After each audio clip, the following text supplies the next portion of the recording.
You just need to sell that women are using these apps and want to find a man. Now, women, they're very picky. So even though there's abundance of men, there's a small percentage that they even like. And even if they like them, the response rates are even worse. So it just keeps going on and on and on and on, where men are just not realizing that these apps are basically meant to screw you over unless you're a good-looking male, unless you can portray your social media and stuff like that. You know, you look clean, you look like you travel, you know, you got things going on for you. Now you're in the game. But if you're a typical male, you know, not really great pictures, we back at it again with your one and only Sunny Frames, Far From Normal podcast. Let's get it. Y'all already know it's your boy Fuzzy Vision, trying to see the world clear one day at a time. We back at it again. Of course, the Far From Normal bros. And it's summertime, bro. Summertime high. Humidity's in the air today, especially. Yeah. Oh, man. And the festivities that have been going on through the weekends have been amazing. Yeah, we checked the Taste of Italy? Taste of Italy, that was last week. Dope. I think the week prior was Do West. Do West Fest. We're talking about Toronto, of course. And yeah, I mean, these street festivals, like I said, I love them. Lively. A lot of things going on. Family oriented. Cities out. And you get to really see, there's a lot of advertisement I see now. So 100%. So when I see now, when you go down Taste of Italy, I think your thought process is you're gonna really get a taste of Italy. Italian food, right? Well, yeah, Italian food. You know what I mean? Spaghetti, pasta, lasagna, pizza, veal, panzarati. You know, you're thinking you're gonna get the full Italian experience. Of course. But you go out there, you got people selling stuff from not even Cuba, Colombia. They're selling like octopus. Yeah, they got Mexicans out there selling their cuisines. You got Jamaicans out there. Cuisine. They're selling their cuisines. You got the whole United Nation, buddy. You got the United Nation out there. I guess, you know, that's Toronto for you. It's kind of funny, though, that they do call these festivals Taste of Italy. Yes. And there was not one, like, spaghetti or pasta. No, I did not see any of that. No. So that I found kind of interesting. Yeah. But, you know, nonetheless, because we are a pretty diverse city, it's good to see all different cultures. It's really good for sure. And that as well, just to get outside there. And I think the big thing for us here in the city, and obviously other cities have the same season, right? I think we do get lost in being from Toronto, and we think like, oh, you sent me a meme on that. Yeah, that was hilarious. Like, people from Toronto think summer only happens in Toronto and not in other cities. I actually sent that same meme to another woman that I know. Yeah, but she's not from Toronto, and then she's like, what is he talking about? Like, Toronto's not the only. I'm like, did you read the caption? Yeah, literally. Like, she didn't read the caption. Then she looked up and she's like, oh, okay. Because she's like, yeah, in Europe, this happens all the time. But the thing is, Toronto is a huge metropolitan, and I think it's like the third biggest in North America. So you have to understand, like, we got a concentrated, dense population in Toronto. So when things happen, it's like a lot of people come out. I think that's where our advantage is that we got a lot of people in the city and the surrounding areas. So I got a question for you. Do you think being a metropolitan city, do you think that works in our benefit, or do you feel that most groups tend to stick with themselves? They have their own little communities and they stay in their own pocket of the city, and then they just come together when they congregate in a way in which they have to, because whatever they're looking for is in that specific area.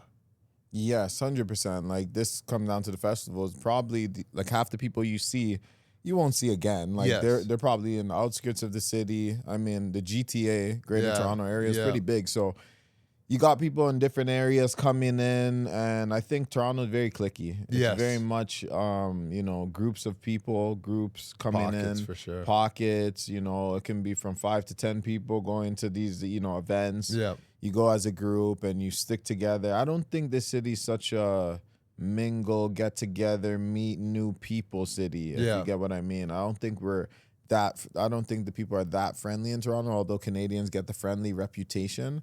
I think we're friendly in the sense of how we conduct ourselves, but not in the sense of how we meet people. Actually, nowadays I'm hearing from people that are not from the city that we're not as friendly as people say we are. Well, that's what I They're said. saying that we're a lot more cold when their experience of Torontonians is that they're a lot more cold than people may think.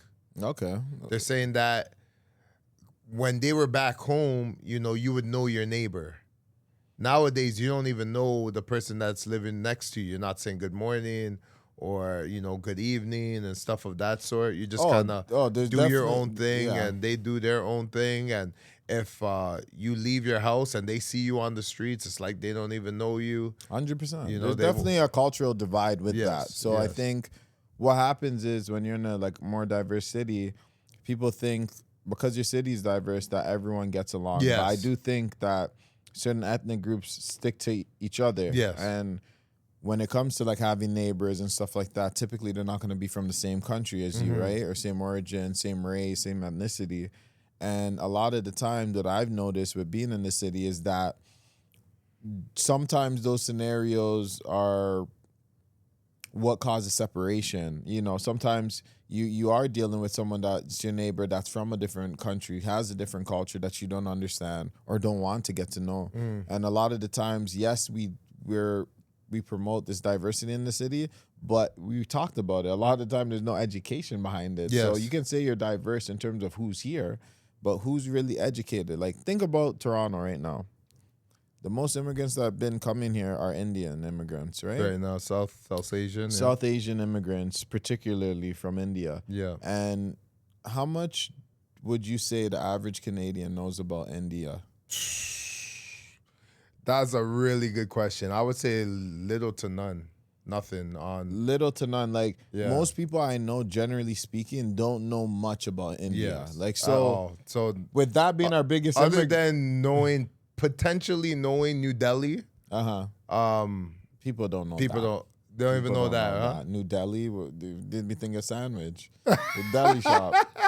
Yeah, so my whole thing is that's insane. Actually, thinking about that. The biggest group of migrants are coming from India, and majority of the city. What does that say about the country? City? Doesn't know, any history. Doesn't know, the ethnicity. Doesn't know the system there, except for the propaganda that's been shown. Yes.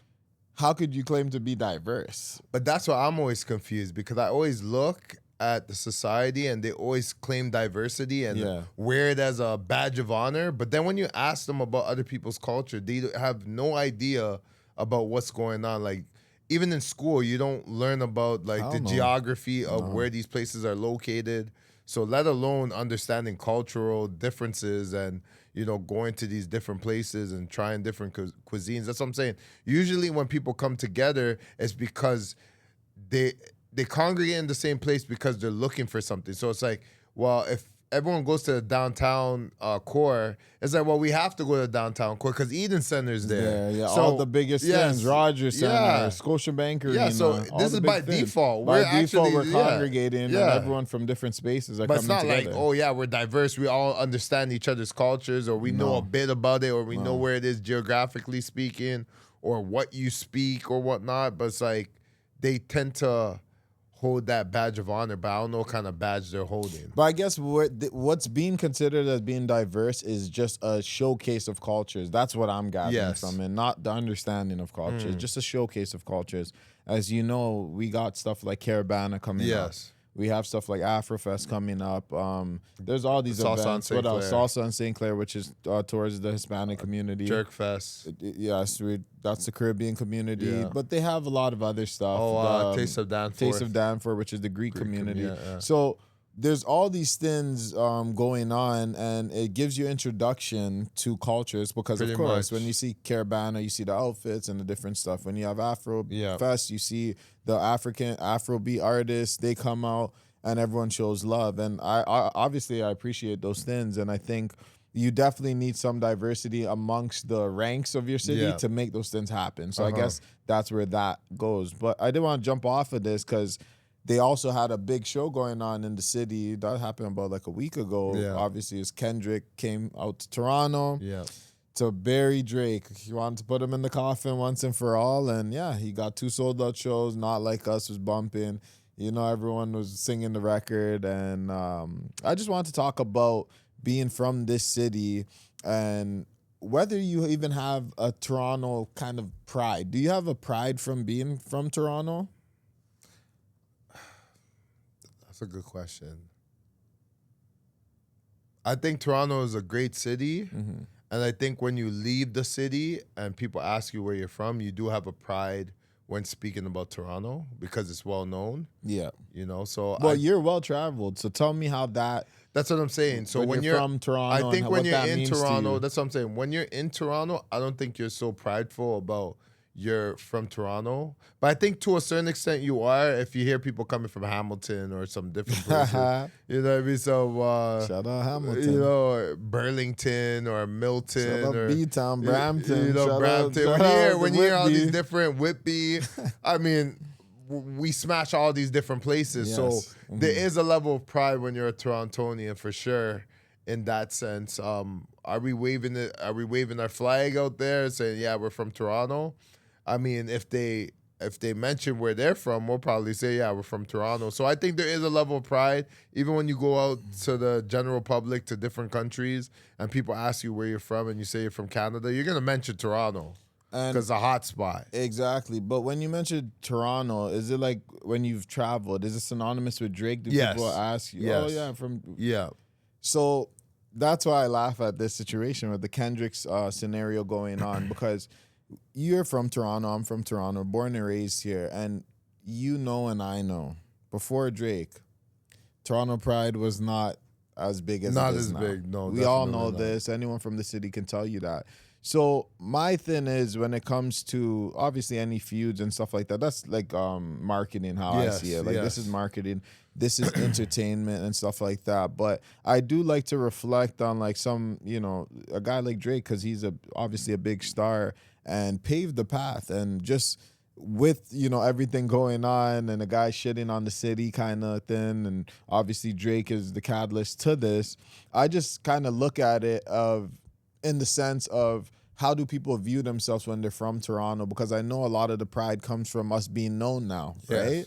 A lot of the pride comes from no one knew Yeah, no about one really Toronto knew the to that city like extent. that, Yes, no. we had a basketball team, and yes, we had But like, we had a trash basketball team. yeah, let's and be for hockey real. team that's not been winning, Yeah. and then the baseball team that's not been winning. Yeah. But you get what I mean. We never had a big staple since like a Vince Carter. Yes, He's Vince American, Carter, yeah. but he played on the Raptors and stuff like that. But I just want to talk about Toronto pride, just because I know when we go to other cities, all the people that you know may hate on you know artists like Drake or whoever, when they go to other cities, they're bumping that they're from Toronto, Yeah. and then people are like, "Oh, Drake's yeah, I'm from there." So people like to cloud chase off But the name, even and people then- that are not from Toronto would jock Toronto. That's you what know, I'm saying, Because they're it's like, jock- well, they're jocking you Toronto won't too. know you won't know my city. So, but if I say I'm associated with Toronto, Mm-hmm. okay, I know what you're talking about. Because most of the time, let's be for real, a lot of the times when you say you're from Canada, the only city they really know is Toronto. Yeah, Vancouver. I just see a lot of like hating going on in this from people in the city about the city, and I think that like our city is pretty solid city to be fair, but I think you know like people from our city have to support this city in order Yeah. to make it bigger, even in terms of entertainment, you know, media, podcasts, all these different stuff. And why, like, Toronto's such a big hub that we should be, you know, podcasts should be popping out here. You know, they should have streamers out here. Look at the athletes. Athletes are catching up. You know, Kishka actually, one of the streamers from Toronto, he was on Streaming University. And this is what I'm talking Yeah. about, even for talent. I think a lot of the time, because we don't rep the city Yeah. as much as we should, Yeah. it's hard to, you know, put us in a space because we kind of go out and just venture out, Yeah. and with no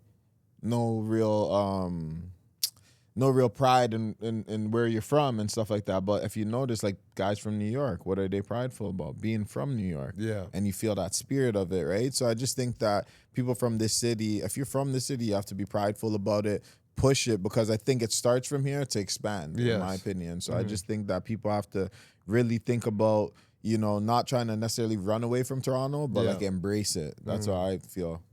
So how'd you feel about the Kendrick and Drake situation in terms of Kendrick coming here and performing, sold out crowds? Because I did see something on just prior to him coming, they said that there was gonna be people that were gonna be at the on the there's the in Drake, front, like Drake fans. Are gonna Drake fans try are and gonna block boycott off the it, kind of, boycott, yes, and or cause just some not even stuff. boycott, but like play Drake music while the concert was playing. Like they're gonna just have like a DJ just playing all Drake's records and stuff like that. I They're gonna be never bumping with seen that. I never seen any video or anything on that. But I heard about it. Okay, but the one that I did want to mention, there was a politician, Jagmeet Singh. Yeah. So he went viral because he went to the dinner. Yeah, but then at the same, he's double dipping. Then he's reaching double out. dipping, Yeah. But here's the thing. So he called him a goof. Drake called him a goof in the DMs. Yes. And then he did a public. This is a private conversation. Then he publicly apologized and said, "Oh, I was there for SZA because there's a combined tour with Kendrick and SZA." He's like, "No, I was there for SZA. I never would like disrespect you." So people were like, "Damn, like this is how much pull Drake has." That politician just off saying you're a goof, like is there apologizing, and then on top of it, the internet likes the internet, so he said that apology, but then someone had a video of him at the when Not Like Us was going on. Oh, they got him. They got him. They got that one. They got him. He was just doing the most, and it's They got him. the internet's funny, and this is what I was talking about, like the pride, like of being from the city. Yeah. Like some stuff we got to kind of refrain from. I mean, look at where we come from, Toronto, and where we're at now. So like that's what I mean about pride, like goofy stuff like this. I'll tell you why. Torontonians, not all of them have pride because again, it's a melting pot of multiple cultures. Multiple cultures, multiple ethnicities, where they can go and watch a Kendrick. They could go watch a Kendrick show. It's like, I'm not even from this city. You know what I mean? Facts. Like, what? That's true. That is true. What does that have to do with me? You know I guess what I you mean? only understand if you're born and raised Yeah, if here. you're born and raised here, that's a different story. You shouldn't maybe have gone to watch the Kendrick thing. But, I mean, you can do whatever you want, but if you have pride for the city, you say you're Torontonian, then why are you going to a Kendrick show? But again, we're in a melting pot where people from all walks of life will go and say, what they please. I like Kendrick. I'm going to go listen to his music. That's just what it is. And also, not everybody is a fan of Drake. That's Torontonian. That's Torontonian. So that's Toronto for you. Yeah, they're going to be like, you know what? I want to watch Kendrick or watch whoever. It doesn't matter. Like, no shots at Drake, but I like him as an artist. I enjoy his performance. I enjoy the type of music he makes and stuff of that sort. So I'm going. That's just what it is. Okay, that's pretty cool. Yeah. The last thing I did want to get into just before we jump into our main topics, Father's Day just passed last week, and then I seen something on Instagram, and it was saying that there's $10 billion more money, like $10 billion more spent on Mother's Day. Yeah. Compared to Father's Day. And I wanted to just discuss that quickly when it comes to fathers and when it comes to appreciation. Obviously, this is for the fathers, all the fathers that are present in their kids' lives. Salute to all the fathers for sure. And I did want to mention, though, with that disparity in terms of the money, why do you believe that fathers, even until this day and age, don't get that much credit, even if they're present, even if they're active? Why do you think fathers, just generally speaking, don't get credit? I think fathers don't get the recognition that they deserve because mothers tend to be with the children a lot more frequently than men would be, just at the fact that the man has to go out and work. He has to go out there and, bring home the bread, right? So when you're a breadwinner, it's very tough for you to have time to spend with your kid, or you're trying to figure out and navigate where your family's gonna go.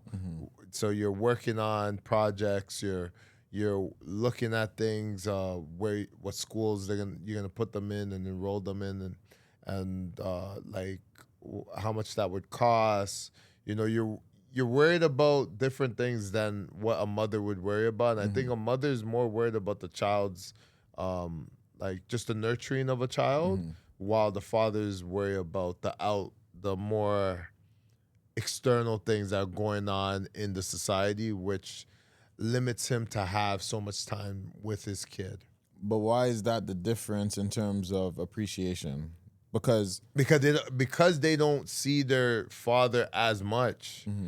and they develop a bigger bond with the mother, that's why they would appreciate the mother more. Unless the mother is preaching to the child, like the efforts that the father is giving out there. And I'm not speaking specifically to the children of like this said father. I'm saying societally, like in a society. why are they pushing? Sense, like, I think it's a narrative that's been pushed, honestly, what's the narrative? that mothers are more important than the father. And that's the question I'm asking. Why do you think you said because the frequency, because the kid spends more time with the mother and the more nurturing done by the mother, right? So then when I think of a relationship and I say to myself, okay, you mentioned as men are usually breadwinners, correct? So the mother are typically nurturers, correct? Of course, in our society, things have changed slightly. I'd still say men are leading the role in terms of those type of dynamics. But, Definitely navigating the family. but then to put it in its context, it's okay. So the breadwinner's here, the nurturer is here. Without the breadwinner, there's not gonna be great nurturing because you need resources to have good nurturing. Right?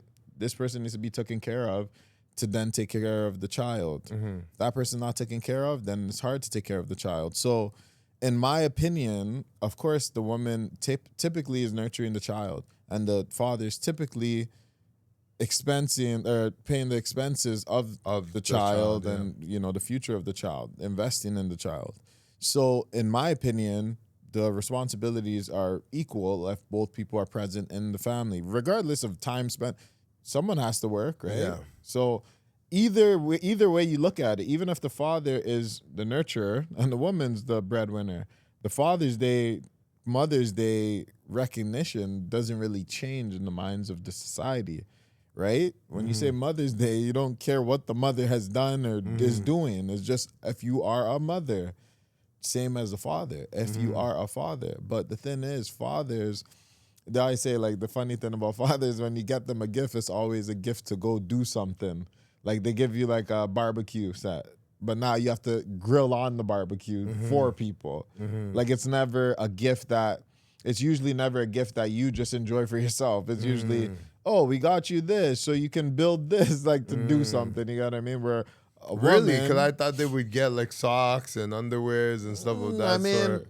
Ties. So, yes, stuff to use, but usually for work. A tie to go to work, socks to go to work. Why would I want that? Think about giving your child socks or a tie. Like, think about for like a birthday present. Would they like that? Like, when you deal with a woman, you get them something that they would like, almost a present. I mean, you're not getting your mom a new dress shoes to go to work. You're not getting her a blouse for work. Like, you know what I mean? Like, you're getting her a perfume, a bouquet of flowers, something appreciative. But we don't do that with men. So I just kind of found it, I'm curious about that, why there's no thought process when it comes to men. I don't think people think hard about it. Do you think that's the attitude of men or the narrative of society? Like, do men care, or men, do you think don't care? I think for men, they're doing what they believe they should be doing. And I don't think they care too much of the recognition, because if they did, we would hear more men out there complaining, right? And protesting about how come, mothers are getting more attention to Mother's Day than fathers do. I think males they're okay with being in the background and not necessarily getting that level of recognition. You think they're okay with that? I mean, I'm like, from the guys that I've spoken to that are fathers, they're very simple. I mean, they're not pressed. They're not talking about how unfair it is that, they get something small. For them, a nice day, a nice Father's Day is, I get to crack a beer and sit down and watch TV. No noise in the house. Just give me a day, or give me a couple hours to myself. Let me. So you think maybe this has to do with the simple-mindedness of men? You're saying? I think, to a certain degree, yes. I think men tend to be a lot more simplistic in their thought process. So they just want certain luxuries that are very simple and easy to be given to them. And they're okay with, playing the background and let the woman get the recognition and so on and so forth. they just want to fulfill their duty, and as long as their wife respects them and their kids respect them to a certain degree, I think they're okay. They're Interesting. I just found it interesting when because I obviously just growing up thinking about Father's Day and Mother's Day, like Father's Day barely comes to your mind. And even as a child, like you don't think of Father's Day as anything big. It's the Mother's Day that's always been pushed. So I just did want to talk about that quick. And like I said, shout out to all the fathers. Salute. I also, well, now that let's get into the main topics. Let's get into the main topics. There's actually a question I wanted to ask you. Yes, sir. Do you think apps like Tinder or Bumble, like, do you think it reinforces the hierarchy of different ethnic backgrounds? Like, what do you mean? It reinforces. It has like settings for different backgrounds. Like in terms of different ethnicities you can choose from. Yeah. So what I mean is, do you think that plays a role in terms of who's gonna be chosen the most out of these racial backgrounds, like these different ethnicities? Do you think? Yes, of course. Well, obviously, of course, because how the algorithm's gonna work, it's gonna show. So, for example, if I'm on any of these dating apps and I'm swiping, and obviously equal representation, it won't be equal representation. It'll show like what the highest percentage of whatever race is the highest percentage. That's what will be shown the most, and then they'll keep filtering down. So you say the algorithm will shoot you out. That's what I'm saying. It purposely shoots you out of the running. Yes, because you're a niche. You're a niche. You're not the majority. You're minority. So they're not going to prioritize anyone that's in the minority. So pretty much, if you're not white, definitely it's going to be tougher for you to link up, to match, to et cetera, et cetera. You're not going to get promoted as much. You could filter it out where maybe you just see your own race, and then maybe you'll have a little more success in that.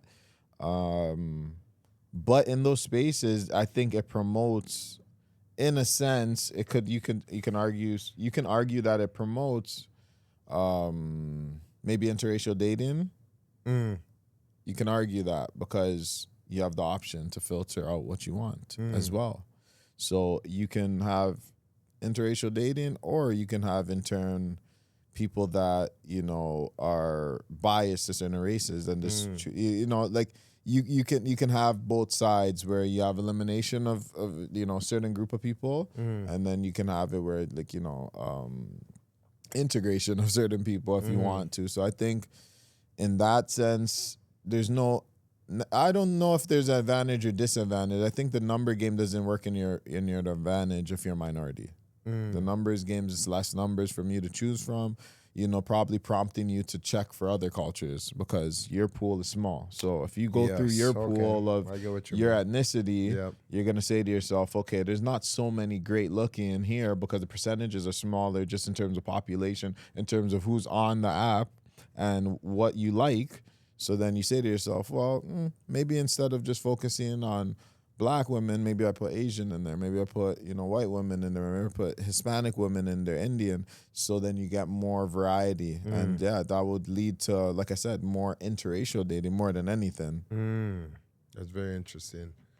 It's funny because also I heard that Tinder just added a new feature not too long ago. Now a woman can filter height. Yes, the height filters. That been a thing, I think. But I know it's always been a thing, but they never, for some reason, added that to the apps. I think, no, they added that to apps, but Tinder was new to add that. Like, I think Tinder was the new app to, like, just add it. But, like, other apps add that for sure. Okay. What's your thoughts on that? Do you think? I think that's the same thing as filtering for race, like, or ethnicity. You can filter out for height. It's a controversial opinion, and men always say this, that they should filter out for weight. Right?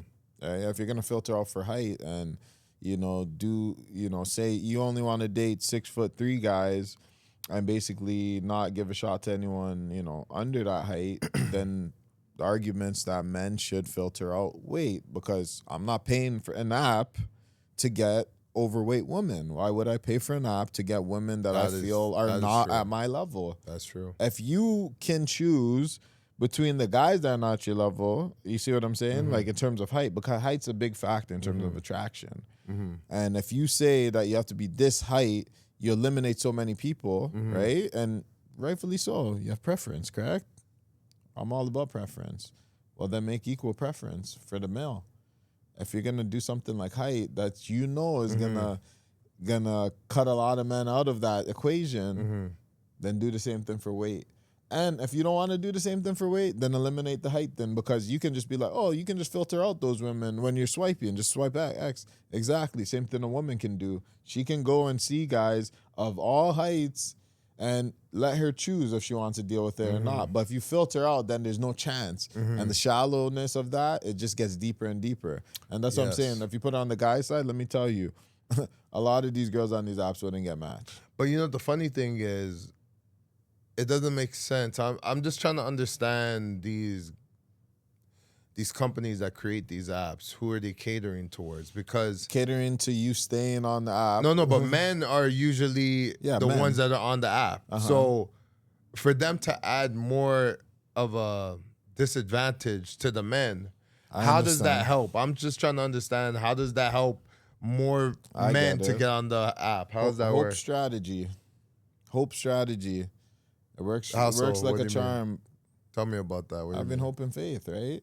That one day you'll find what you need to get because they're available on the app, right? So what happens is, even with the disadvantage, with the heights and stuff of that. Yeah, but you know how things are. First of all, the app is meant to get you addicted to it, right? Yeah. So when you're addicted to something, logic is out the window of why you're doing it, right? So you can go on this app, the stats are out. They know the percentages are out on what the percentage a guy gets swiped on these things, like, and the response rates and all this stuff. Go to ChatGPT, go online. The stats are out. Yes. Does it look like it's in any man's favor? It's obviously in women's favor. We've seen the apps, right?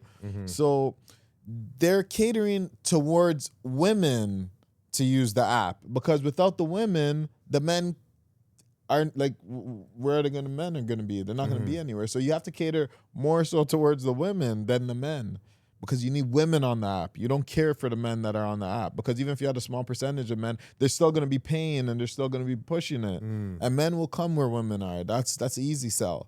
It's the women you have to get on the app, because how much women do you know are on dating apps? Some girls say they've never been on it. Some girls are not interested in that type of thing.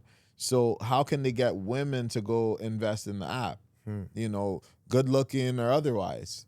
They just need women to buy into these apps. And that's why they do stuff like a height filter.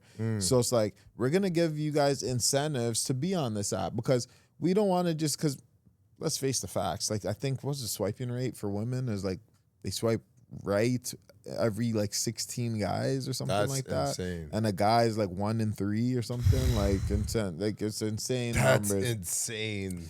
The percentage is insane. And then even for women, like, their swiping to match rate is like 35%, which is pretty high. You know what the men's are?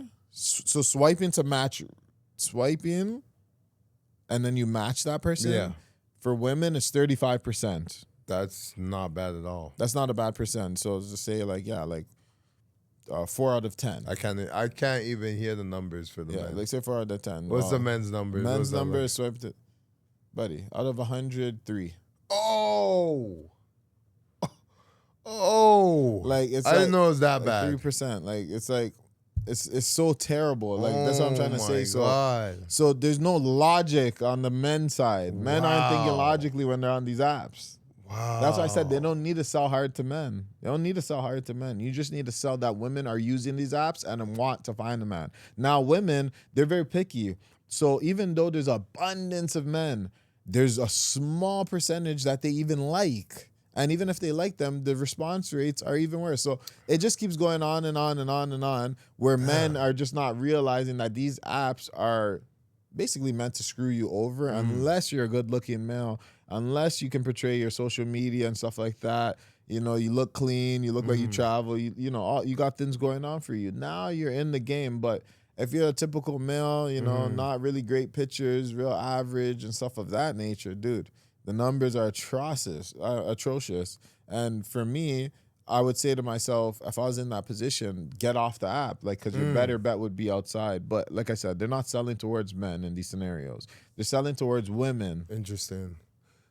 That's a very... The product is women. That's very interesting because I didn't even know that. In that business model. What'd you say, like 3%? What'd you say? 3% swipe to match ratio. That's 100?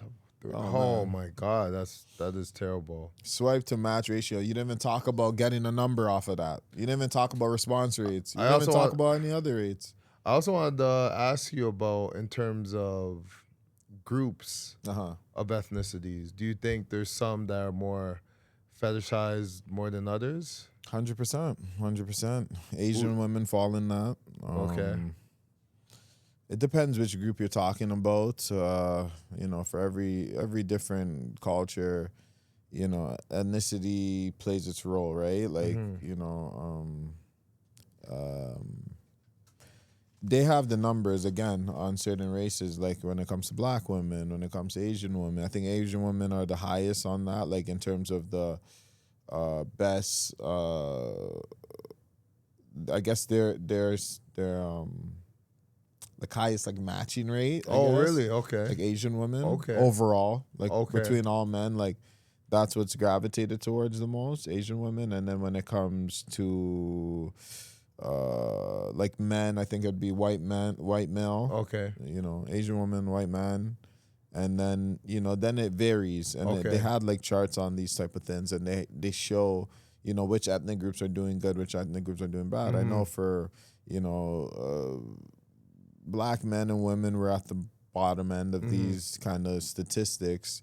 And of course, we're not represented highly in these areas. Yeah. You know, there's not a lot of us. You have to think about our population as well. I think it's because our population. There's not so much of us on these apps, and that too, because they're not places that are like, you know, promote. Like again, all these apps and all these things that are conventional, they're never really for black people. Like they're not built for black people. So let's stop right there. It's not meant for black people. That's a very interesting point that you brought up. Go ahead. So I have a question for you.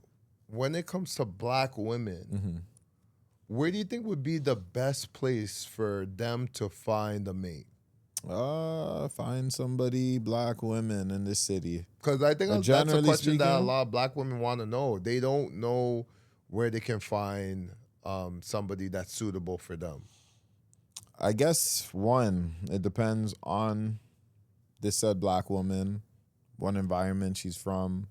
That'll determine like the type of guy she kind of is into. Okay. Obviously, you get one that's maybe educated and stuff like that. She probably wants somebody that's like educated in that realm, you know. You get someone that's into fitness. She probably wants someone that's, you know, into fitness as well. So obviously, I would have to go almost by your like your environment, and then I'd have to go off your interests. But even the educated ones would be still in areas in which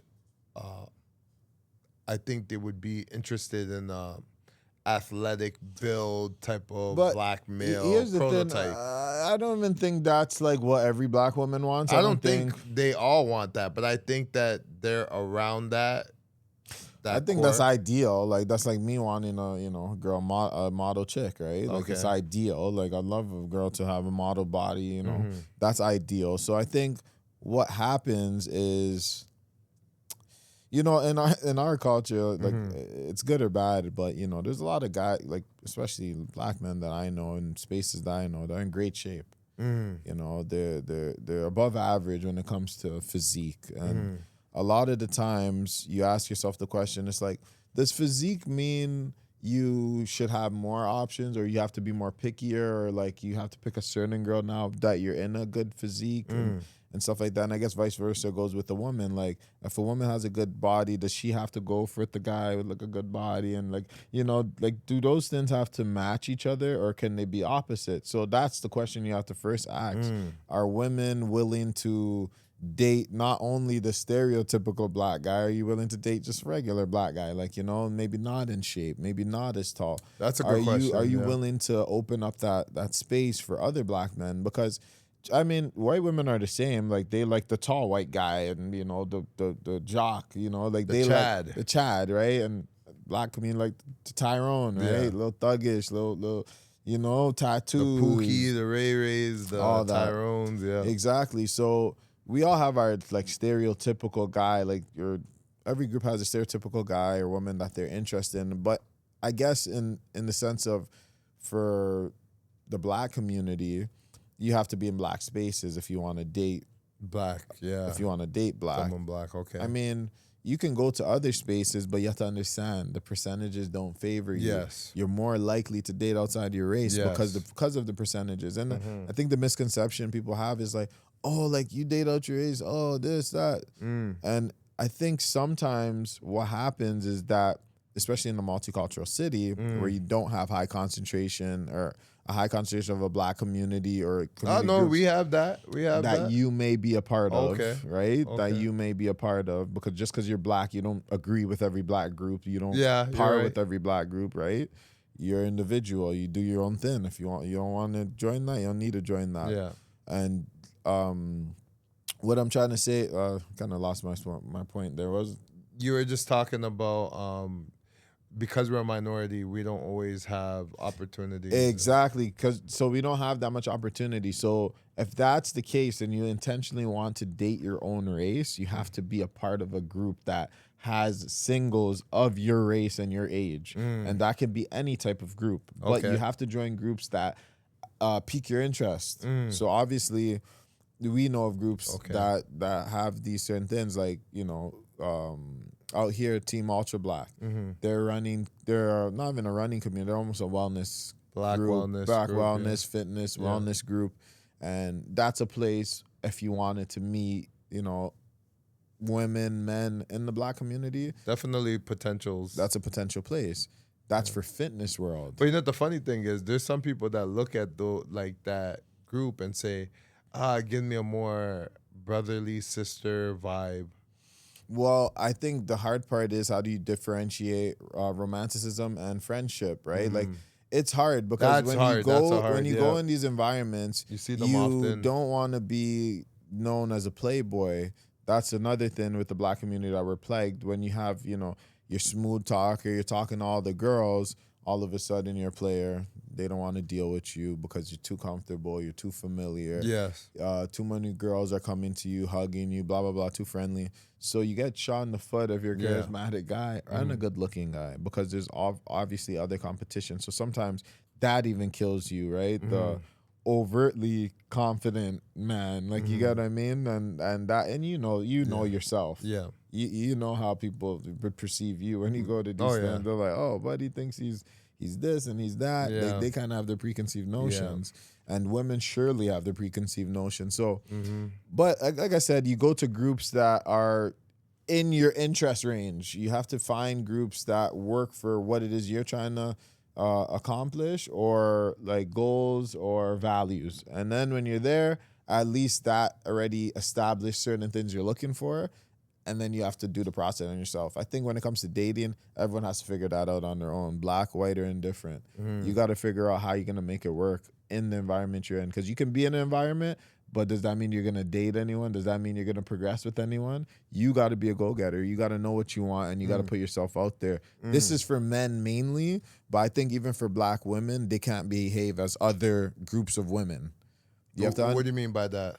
So they can't be nonchalant and wait for guys to come to them. Ah, okay. They cannot do that because there's other women vying for their men. So they have to show themselves as they're interested in you. Yes. You see what I'm saying? Yeah, you're right. Okay. They I have get to what you show mean. their interest. Yes. Because too many times you're around like women of your own race and you're not feeling the same energy that you may feel from a different race. And you're like, what's going on? Yep, like, that's true. why is it so much pushback, or why is it so much thin? So sometimes that can be off-putting. And, Yes. And we got to look at it. If you do want to create something with your black community, everyone has to put in the effort. We're a smaller group. We're not a huge group. We're not, you know, billions of us here. So I think that has to be a thing. But what's your thoughts on that too? Like just for like I said, women that are black women specifically, especially when it comes to black men, I think they do have to, they can't behave as other races. They can't just sit around and think a black guy's gonna come up to them and approach them like that. I think they, unfortunately, the narrative has went this way. Yes. And this is where we're at right now. I don't know. never started it. I'm not the one, you know? So I don't know who's pretty much come up with that philosophy of where the man needs to chase you. If they really want you, they got to go after you. And you have to give them a challenge 100%. as they try and exactly. Push and pursue pull. you. And it has to be a cat and mouse type of game, right? I think Tug of war. Yeah, tug of war. I think a lot of black males are looking at it like, well, if they have if they have options and, you know, other women are also vying for them and they look into their community and they're looking at the tug of war that they have to face, they're just gonna, you know, put the rope down and say, you know what, you can win this battle. I'm gonna go elsewhere, you know, where I'm wanted. And I think that's a lot of the time that's what black males say. They say, I'm gonna go where I'm wanted, right? Go where I'm appreciated, not tolerated. Yeah, go where I'm appreciated, not tolerated. I think Antoine said that. A lot of people say this. Yeah. So I think that's the mentality for a lot of black males. So because of that, I think a lot of black women will miss out on, you know, a great guy because they are too prideful. They don't want to show that they want this specific type of man. They're too scared of the rejection. They're too scared to put themselves out there, right? And when you don't put yourself out there, then chances are you're going to lose out. And, you know, as the years go on, those opportunities that you once had are no longer going to be there as you get older, right? And now, instead of you getting what you wanted, now you're going to have to settle or accept what has been given or provided at the time. Yeah, and it's kind of funny. Like, I mean, how I view it, like, you know, this is not every black woman, obviously. But as the narrative stands, like, you know, black women tend to be strong women, stronger than most races, right? Yeah. Like the woman. Yeah. If you're just looking at the woman in general and we think about races, what would you say has the strongest personality, ethnicity-wise? I would say I can't argue with what's been said, the black women, honestly. But a lot of it is historical. A lot of it, you know, a lot of these women were holding down the fort. Men were in jail when shit was going down. But now you're talking about African. No, you're talking about African Americans, women, right? Yes. Because if we're talking about we're talking about African American women because we're in the Western Hemisphere, so that's who we're dealing with right now. We can't speak on Africa on the continent, and Caribbeans. Caribbeans and stuff of that sort. That's different. We're talking about our experience, anecdotal experience, absolutely, what we've seen in the Western Hemisphere, what has been portrayed. Exactly. So, at least the stereotype is that they are strong women, and that's not a bad thing. Okay, you're strong women, like, definitely hold your ground and hold your fort because you understand, okay, I'm a black woman, the world's against me, just like a black man. But I think black women take it even more personally because they're women too. So they understand that I'm a woman, so people really don't like that fact. Plus, I'm a black woman. Now they really don't like that fact. So I really have to, you know, work harder. I really have to push. So if you understand in life, you have to push harder and everything else, like work and all these different things.